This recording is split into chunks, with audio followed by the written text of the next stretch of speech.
Yo, what's good everyone? Today we're gonna go over some order blocks. Show you guys how to trade order blocks, okay? So we're gonna go ahead, get on the chart, choose your favorite pair or whatever you trade, NASDAQ, S&P, Euro USD, fucking gold, whatever it is, okay? And we're going to find a higher time we like. So it could be 1 hour, 4 hour, 30 minutes, daily, but I recommend the 4 hour to start with.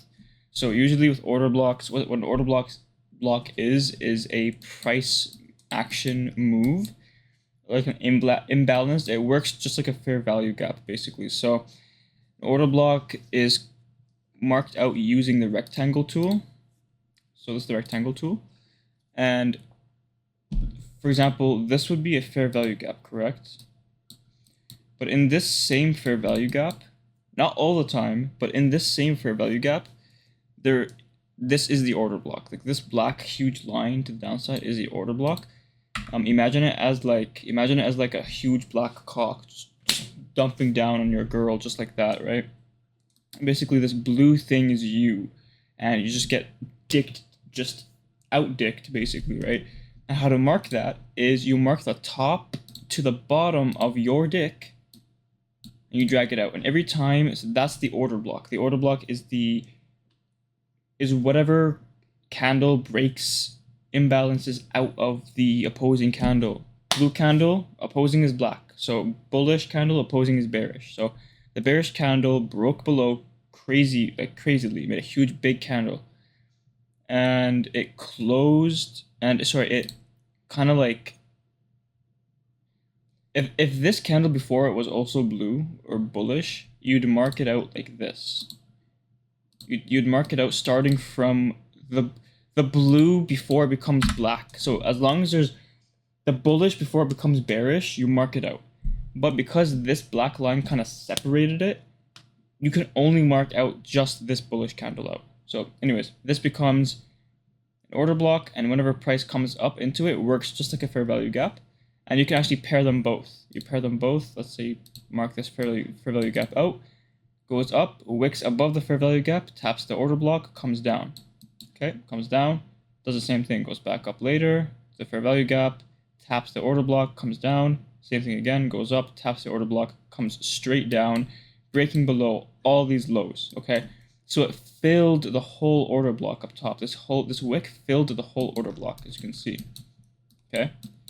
And that's how you trade order blocks. So how do we trade? Because obviously we're not going to sit there and trade on the 4 hours. We're going to trade on the 5 minute, 15 minute. So to put this in play, let me go back and show you how you can do this. So let's say price comes up into your fair value gap, it's playing along, but you want to wait till it hits your order block because that's what we're looking for, right?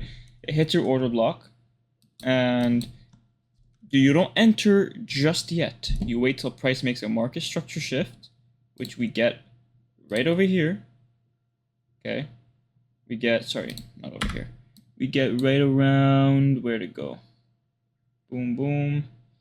Okay, we get a failure to create a higher high, right? And we get an order block. We get a market structure shift right here. Price broke structure right over here. Created a fair value gap. So this right here is a fair value gap that price tapped into. It went back down, okay? And price, like since your entry, look, I'll put it into perspective. Since your entry, let's say your stop loss was like right here, and your target was down here, it didn't even come near your stop loss. It went up a little bit and came straight down, hitting your TP. And this trade is a 1 to 3, and that's how you take an order block trade. You can't just take an order block trade because it tapped it in. You have to actually use different confluences with it. But an order block just shows us, okay, because it went straight down after hitting it, we know that we're going to anticipate a market structure shift. We're going to anticipate a fair value gap. We're going to anticipate whatever it is, okay, whatever confluences you guys want to use. That's basically it. So an order block can actually also turn into a breaker block. So a breaker block works like an inverse fair value gap. So you guys know that when a fair value gap gets disrespected, it becomes inverse, and you can use it as support, even though I don't trade support and resistance, but it can be used as like a support barrier or like a extra confluence to go to the opposite direction. So for example, if this bearish fair value gap was disrespected, meaning if this blue candle, bullish candle, body closed above it, then that would make it an inverse. And how we use that is we would wait for price to come down and be used as a bullish fair value gap instead of a bearish fair value gap. So we click buy, and essentially we click buy, and we'd want it to go up. If it doesn't go up, then whatever, but that's how an inverse fair value gap usually works, okay? And order block is the same thing. So if an order block, if this body candle closes above the order block, then we can use it as a bullish order block instead of a bearish order block, and continue going higher and higher with buys or longs, okay? That's basically what a breaker block is for order blocks. That's basically it. It was pretty short and simple, like this video, because order blocks are really that simple. Trading itself is really that simple, okay? Don't overcomplicate things. I'll see you guys in the next one. Ciao.